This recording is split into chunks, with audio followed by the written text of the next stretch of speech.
Oil pulling அது எப்படி பண்ணுறது? காலையில் எழுந்ததும் எதுவும் சாப்பிடாமல் இதயம் வளத்தை வாயில ஊத்தி நல்லா கொப்பளிக்கணும், அப்புறம் அதை துப்பிடணும். இதுதான் ஆயில் புல்லிங்.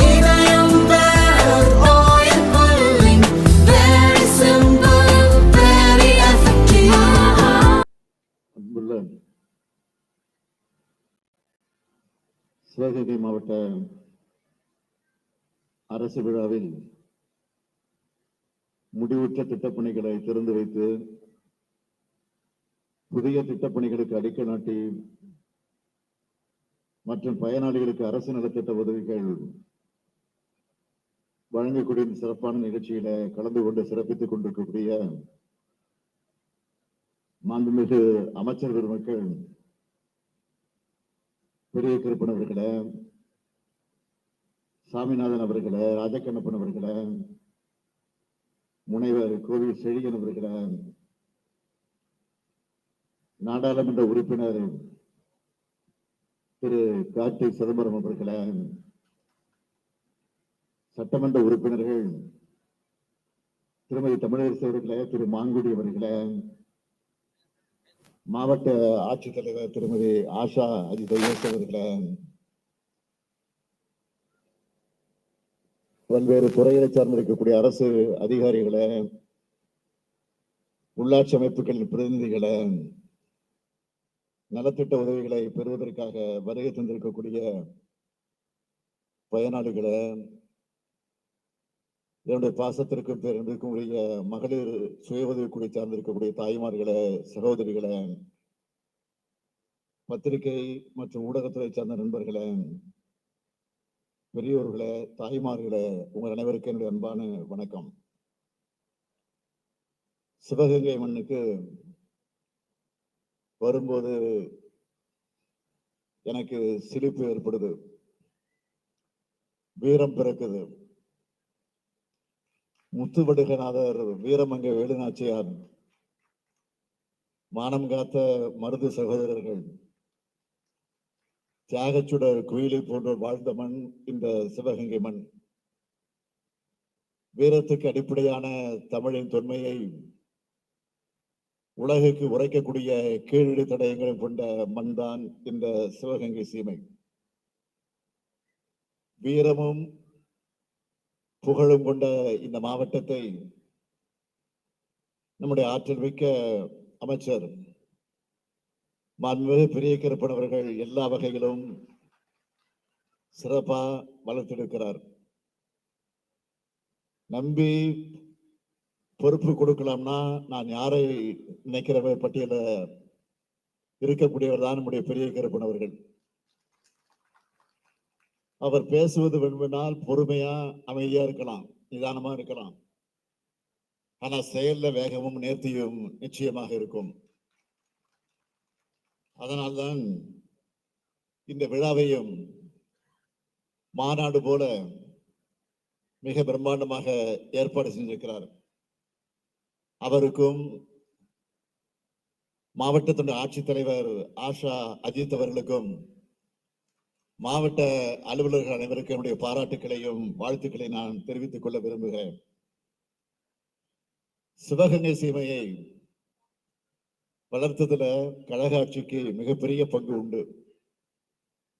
கழக ஆட்சி அமைஞ்சால நலத்திட்ட உதவிகள் சிவகங்கையை தேடி வரும். அப்படி சிவகங்கை மாவட்டத்துக்குன்னு கழக ஆட்சி காலங்கள்ல செய்யப்பட்டிருக்கக்கூடிய சில திட்டங்களை மட்டும் நான் உங்களுக்கு நினைவுபடுத்த விரும்புகிறேன். சிவகங்கை, திருப்பத்தூர், நெற்குப்பை, இளையாங்குடி, கல்லல், காளையார் கோயில் உள்ளிட்ட பகுதி மக்கள் பயனடையக்கூடிய வகையில 616 கோடி ரூபாய் மதிப்பீட்டிலான காவேரி கூட்டு குடிநீர் திட்டம், சிவகங்கை மருத்துவக் கல்லூரி, 55 திருக்கோயில்களில் 14 கோடி ரூபாய் செலவில் திருப்பணி, இளையான்குடியில சார் பதிவாளர் அலுவலகம், நீதிமன்ற கட்டடம், கருவூலம், ஆயுதராவிட மாணவர்களுக்கான தங்கும் விடுதி, அரசு மருத்துவமனை விரிவாக்கம், இளையாங்குடியில புறவழிச்சாலை, சிவகங்கையில ஒருங்கிணைந்த நீதிமன்றம், மாணவ மாணவியர் விடுதிகள், பள்ளி கட்டிடங்கள், அரசு மருத்துவமனை, ஆரம்ப சுகாதார நிலையங்கள், மதுரை தொண்டி தேசிய நெடுஞ்சாலை, சிவகங்கையில புதிய நகராட்சி கட்டடம், மகளிர் கல்லூரி, கூட்டுறவு தொழிற்பயிற்சி கல்லூரின்னு இப்படி சொல்லிக் கொண்டிருந்தா நாள் முழுக்க நான் வரிசைப்படுத்தி சொல்லிக்கிட்டே இருக்கணும். அது மட்டும் இல்ல, நம்ம திராவிட மாடல் அரசுல கடந்த 3 ஆண்டு காலத்துல அறிவிச்சு செயல்படுத்தி இருக்கக்கூடிய திட்டங்கள் குறித்தும் நேற்று நான் காரைக்குடியில ஆட்சியர் மற்றும் அரசு அதிகாரிகளோடு ஆய்வு செஞ்சேன். அந்த பணிகளை பட்டியலிட்டு சொல்லணும்னா, காவேரி ஆற்றை நீராதாரமாக கொண்டு 8 பேரூராட்சிகளுக்கும் 2452 ஊரக குடியிருப்புகளுக்கும் 3 நகராட்சிகளுக்கும் 1753 கோடி ரூபாய் மதிப்பீட்டில் நடைபெறும் கூட்டுக்குடிநீர் திட்ட பணிகள் விரைவில் நிறைவடைய போகுது. காரைக்குடியில சங்கரபதி கோட்டை மறுசீரமைப்பு 130 கோடி ரூபாய் மதிப்பீட்டில் தமிழ்நாடு நகர்ப்புற வாழ்விட மேம்பாட்டு வாரியத்தின் கீழ் 500 குடியிருப்புகள், மினி விளையாட்டு அரங்கம் 35 கோடி ரூபாய் மதிப்பீட்டில் நியோ ஐடி பார்க், 100 கோடி ரூபாய் மதிப்பீட்டில் சட்டக்கல்லூரி பணிகள்,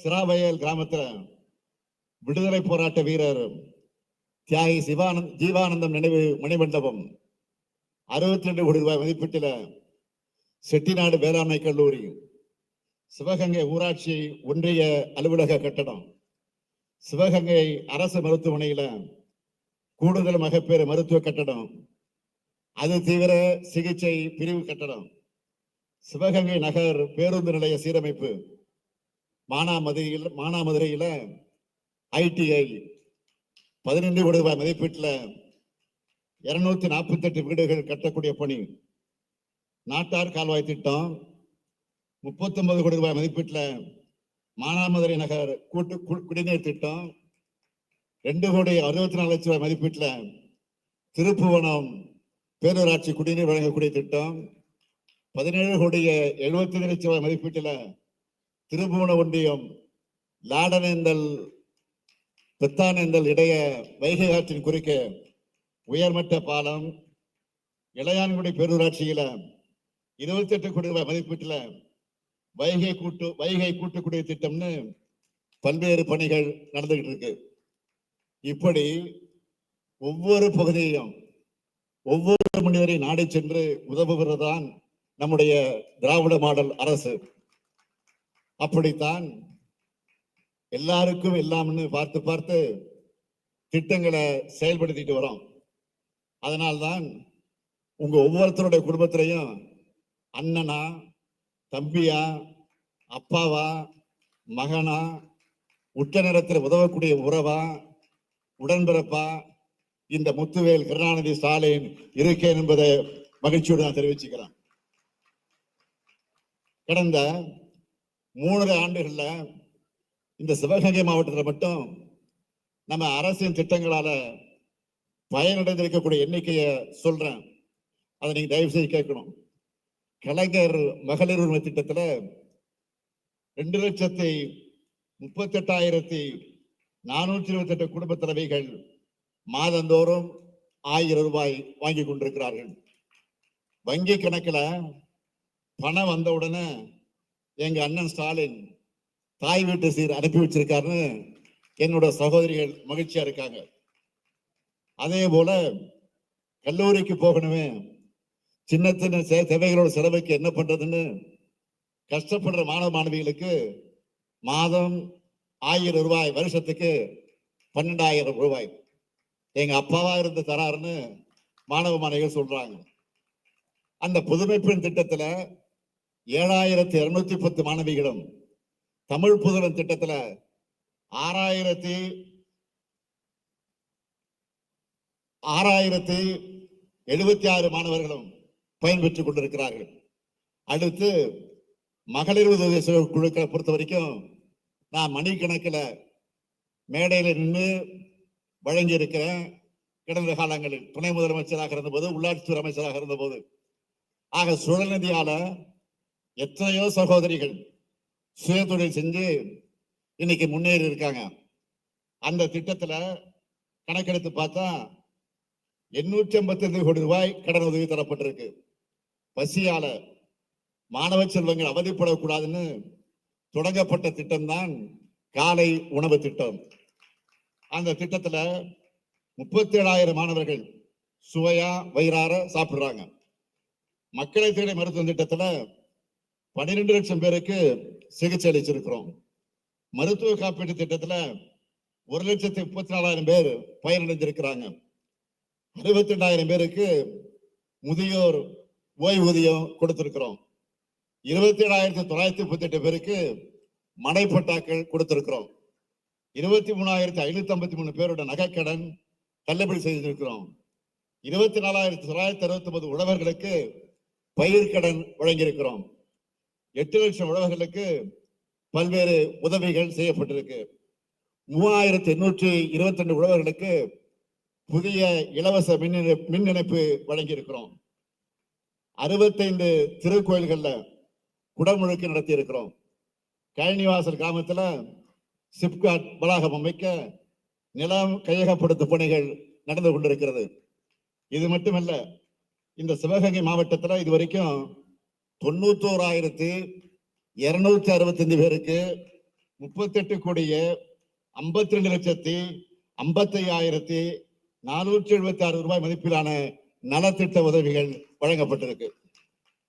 இதெல்லாம் சிவகங்கை மாவட்டத்துக்கு மட்டும் கடந்த 3 ஆண்டு கால ஆட்சி காலத்துல நாம செஞ்சிருக்கிறது. அடுத்தடுத்து இன்னும் நிறைய செய்ய இருக்கிறோம். அதுக்கு அடையாளமா இந்த விழாவில் 4 அறிவிப்புகளை நான் வெளியிட விரும்புகிறேன். முதல் அறிவிப்பு, இப்போ சிவகங்கை மாவட்ட ஆட்சியர் அலுவலகமாக இருக்கிற கட்டடம் கட்டப்பட்டு 40 ஆண்டுகளாகி அது பழுதடைந்து இடப்போதாக்குறை இல்லாத சூழ்நிலையில இருக்கிறது என்பது எல்லாருக்கும் தெரியும். அதனால பல துறைகளோட அலுவலகங்கள் வாடகை கட்டடங்கள்ல இயங்கிக்கிட்டு இருக்கிறது. அதனால எல்லா மாவட்ட அலுவலகங்களும் ஒரே இடத்துல சிறப்பாக செயல்படக்கூடிய வகையில 89 கோடி ரூபாய் மதிப்பீட்டில் புதிய கூடுதல் கட்டடம் கட்டப்படும். 2வது அறிவிப்பு, சிங்கமுனரி, திண்டுக்கல் மற்றும் காரைக்குடி நகரங்களுக்கு போற வாகனங்கள் திருப்பத்தூர் நகர பகுதிக்குள் வராம போற வகையில திருப்பத்தூர் நகரத்துக்கு 50 கோடி ரூபாய் செலவில் புதிய புறவழிச்சாலை அமைக்கப்படும். 3வது அறிவிப்பு, கடந்த ஆண்டு மாநகராட்சியாக தரம் உயர்த்தப்பட்டு விரிவாக்கப்பட்ட காரைக்குடி மாநகராட்சிக்கு புதிய மாநகராட்சி அலுவலகம் அமைக்க 30 கோடி ரூபாய் நிதி உதவி வழங்கப்படும். இப்படி நம்ம அரசு துல்லியமாகவும் துரிதமாகவும் செயல்பட்டு வருது. அதனாலதான் ஒட்டுமொத்த தமிழ்நாட்டு மக்களும் ஒவ்வொரு மாவட்டத்துக்கும் என்னென்ன செஞ்சிருக்கிறோம்னு ஒவ்வொரு மேடையிலும் நான் புள்ளி விவரத்தோடு சொல்லி வரேன். இதையெல்லாம் இன்றைக்கு மாண்புமிகு எதிர்க்கட்சி தலைவரால் தாங்கிக் கொள்ள முடியல. என்ன செய்வது? அதனால வாய்க்கு வந்தபடியெல்லாம் பொத்தாம் பொதுவாக கொடுத்த வாக்குறுதிகளை நிறைவேற்றலன்னு தொடர்ந்து புலம்பிக் கொண்டிருக்கிறார். 20 விழுக்காடு வாக்குறுதிகளை கூட நிறைவேற்றலன்னு எரிச்சலோடு புலம்பிக் கொண்டிருக்கிறார்.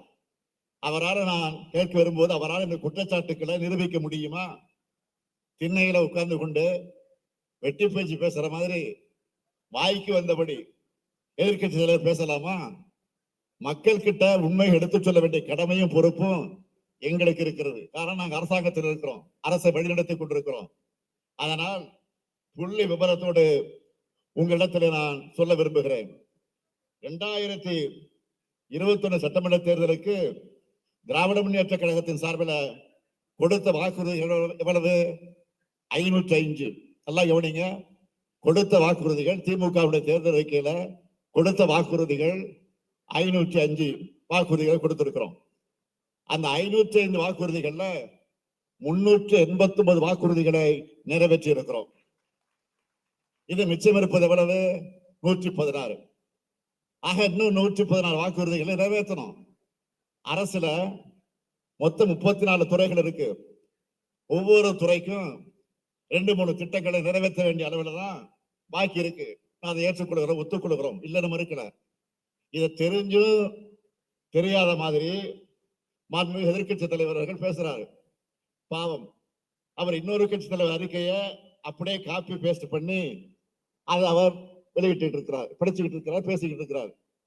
பிரபல பத்திரிகைகள் தன்னுடைய இணைய பக்கத்துல அவரோட காப்பி அடிச்ச அறிக்கையை போட்டாங்க. இதுதான் அவர் சொல்லக்கூடிய குற்றச்சாட்டுகள் எப்படிப்பட்ட என்பதற்கு சான்று. இப்போ வாய் சவடாவிடக்கூடிய மாண்புமிகு எதிர்க்கட்சி தலைவர் அவர்கள் 2011 மற்றும் 2016 சட்டமன்ற தேர்தலின் போது அதிமுகவின் சார்பில் வெளியிட்ட தேர்தல் அறிக்கையில் எடுத்து ஒவ்வொரு வாக்குறுதிக்கு கீழையும் அதை நிறைவேற்ற நாள், அதுக்கான அரசாணை எண், அதனால பயனடைந்த விவரம் பட்டியலிட்டு புத்தகமாக வெளியிடுவதற்கு தயாராக இருக்கிறார்களா?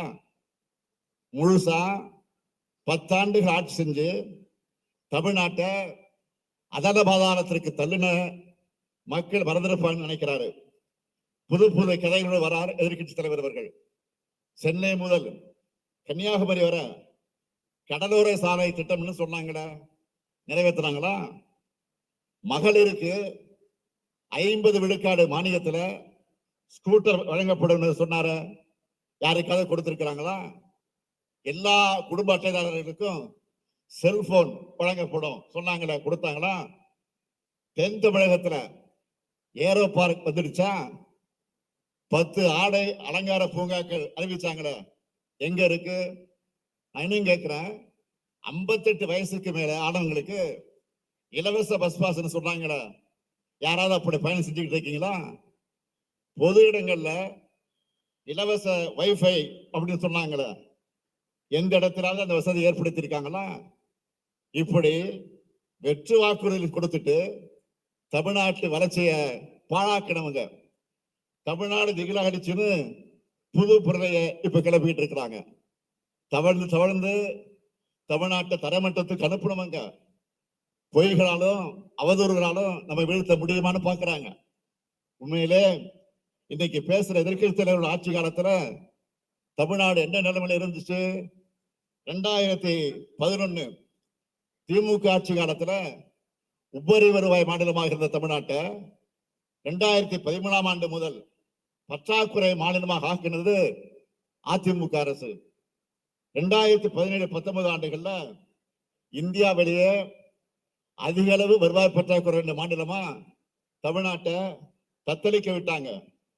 இப்படிப்பட்ட இக்கட்டான நெருக்கடியில தான் தமிழ்நாட்டை நாம் மீட்டு இருக்கிறோம். இத்தனைக்கும் அதிமுக ஆட்சி காலத்துல அவங்க முதுகு வளைஞ்சு சேவை செஞ்ச அவங்களுக்கு இணக்கமான ஒன்றிய அரசு இருந்துச்சு. அப்பவும் எதையும் கேட்டு பெறல, பதவிக்காக மட்டும் டெல்லிக்கு போனாங்க. ஆனா நாம ஆட்சிக்கு வந்ததும் அதே ஒன்றிய அரசு நம்மளை தமிழ்நாடு அரசா பார்க்காம கொள்கை எதிரிகளா பார்த்து திட்டங்களை முடக்கினாங்க. ஒன்றிய அரசோட அந்த ஓரவஞ்சனைகளை மீறித்தான் தமிழ்நாட்டை இன்றைக்கு நாம் முன்னேற்றிட்டு இருக்கோம். ஒன்றிய அரசோட திட்டங்களுக்கும் மாநில அரசோட நிதியை செலவு செஞ்சு திட்டங்களை செயல்படுத்திட்டு இருக்கிறோம். இப்போ முந்தைய அதிமுக ஆட்சியோட கையாளாக நிர்வாக சீரழிவு ஒருபுறம், ஒன்றிய பாஜக அரசோட பாராமுகம் ஒருபுறம், தமிழ்நாட்டை ஒன்றிய அரசு எப்படி வஞ்சிக்குதுன்னு மாண்புமிகு நம்முடைய நிதியமைச்சர் தங்கம் தென்னரசு அவர்கள் 2 நாட்களுக்கு முன்பு விழாவாரியாக பேட்டி கொடுத்திருக்கிறார். ஏற்கனவே சட்டமன்றத்திலும் பேசி இருக்கிறார். ஆனா எதிர்க்கட்சி தலைவரை காதலை வாங்குறது இல்லை, அது எதையும் படிக்கிறது இல்லை. ரொம்ப சாதாரணமா தமிழ்நாடு திவால் ஆயிடுச்சுன்னு சொல்றாருன்னா, தமிழ்நாடு திவால் ஆகணும் என்பதுதான் அவருடைய எண்ணமா என்று கேட்க தோணுகிறது. இன்னொன்றும் சொல்லுகிறார், அரசு செய்கிறதெல்லாம் வெட்டி செலவா. வெட்டி செலவு எதை சொல்றாரு? மகளிர் தொகையை சொல்லுகிறாரா? காலை உணவு திட்டத்தை சொல்றாரா? எதை கொச்சப்படுத்தி இப்படி பேசுகிறார்? மாண்புமிகு எதிர்க்கட்சி தலைவர்களே, எங்களுக்கு தெரியும் எந்த செலவு செஞ்சா மக்களுக்கு நன்மை என்பது எங்களுக்கு தெரியும். உங்க நிர்வாகத்தை மக்கள் ஞாபக மறதியால மறந்திருப்பாங்க. தப்பு கணக்கு போடாதீங்க. எதிர்க்கட்சி தலைவர் அவர்களே, நீங்கள் போடுகிற எல்லா கணக்கு தப்பு கணக்கு தான். மக்கள் எங்களோட செயல்பாடுகளையும் மக்களோட திட்டங்களை கணக்கு போட்டு முதல் மதிப்பெண் கொடுக்கிறாங்க. அதுதான் இன்றைக்கு இருக்கக்கூடிய சூழ்நிலை. எங்களுக்கு அது போதும். இன்னொன்று சொல்லுகிறார், திமுக ஆட்சிக்கு 13 அமாவாசை தான் இருக்குன்னு என்று சொல்லி கேலண்டரை கீழ்ச்சிக்கிட்டு இருக்கிற போறோம். அதான் இன்றைக்கு அவருடைய வேலை. போ அவர் இருட்டில் உட்கார்ந்து அமாவாசை எண்ணிக்கிட்டு இருக்காரு. இருக்கட்டும், பரவாயில்ல. நாம் மக்களுக்கான நன்மைகளை எண்ணி திட்டங்களை செயல்படுத்துவோம். மக்களோட மகிழ்ச்சியை மட்டும் எண்ணி பார்ப்போம். நேற்று நான் சிவகங்கை வந்ததிலிருந்து மக்கள் கொடுக்கக்கூடிய வரவேற்பை, அவர்கள் முகங்களில் தெரிகிற மகிழ்ச்சியை பார்க்கிறப்போ உதயசூரன் உலகில தொடர்ந்து தமிழ்நாட்டை திமுக தான் என்றும் ஆளும் என்று கூறி மக்களுக்காக என்றும் உழைப்போம் என்று சொல்லி நான் உங்களை மீண்டும் மீண்டும் கேட்டுக்கொள்ள விரும்புகிறேன். உங்களுக்காக, உங்களுடைய பிரச்சனைகளுக்காக, உங்களுடைய நன்மைகளுக்காக வீட்டிற்கு ஒவ்வொரு வீட்டிற்கும் திராவிட முன்னேற்ற கழகத்தின் அரசுடைய சாதனை சென்று கொண்டிருக்கிறது. ஆக அது தொடரும் என்பதை மீண்டும் மீண்டும் எடுத்து சொல்லி, திராவிட முன்னேற்ற கழகத்தை பொறுத்தவரையில என்றைக்கு மக்களோடு இருந்து பணியாற்றக்கூடிய ஒன்றுதான் என்பதை மீண்டும் உங்களுக்கு நினைவுபடுத்தி, மக்களுக்காக என்றும் உழைப்போம் என்று சொல்லி விடைபெறுகிறேன். நன்றி, வணக்கம்.